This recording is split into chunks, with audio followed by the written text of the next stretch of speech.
And it's a prestige thing to do as well. But anyway, the government has been heavily criticised by the National Audit Office for giving the go-ahead to build Hinkley C nuclear power station. Yes. The man from Wake Up to Money is here. He is Sean Farrington. Tell us more. So this is the £18 billion nuclear power plant in Somerset.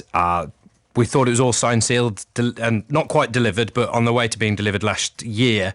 But this report from the National Audit Office warns that the government has locked consumers into a risky and expensive project with uncertain strategic and economic benefits. That doesn't sound good. Let's speak to somebody from the nuclear industry, see what they have to say. Tom Greatrex is Chief Executive of the Industry Association. Tom, good morning. Good morning. Is it risky and expensive?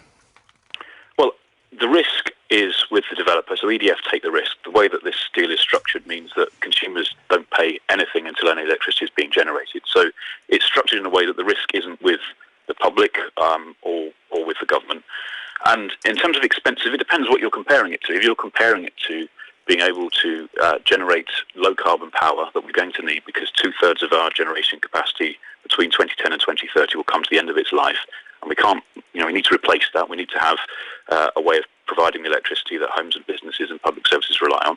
Then, at the same time that this deal was negotiated, strike prices agreements were made with other forms of low-carbon technology, including offshore wind, which are the biggest ones, at 150 and 140 pounds a megawatt hour. So, in that comparison, it's much lower. And as the NAO report says, although not in their press release, but when you read the full report, also makes clear that doing this in a different way with different options, provided you wanted to keep within your carbon emissions targets, would be more expensive than doing Hinkley. So the reality is we've got a lot of power supply that we need to replace, and that's something which is becoming increasingly urgent in this country. We do, but what the report is saying, the government could have looked at alternative ways of managing the build of this, because the reason it's costing 90-odd pounds per megawatt hour, that's what EDF will be getting in the future from electricity bill payers in the future, when at the minute it's about 40 to 50.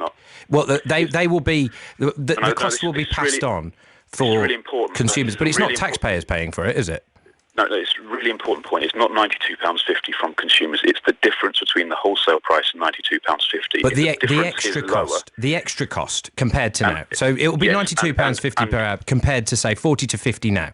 Now, what this report is saying, that if the government had actually looked at alternative ways of not making it so risky for EDF in the building of it, so that they weren't taking on all of the costs if the budget gets overrun beforehand, then actually that could have been cheaper for consumers who are paying for their electricity in the long run. That's fair, isn't it?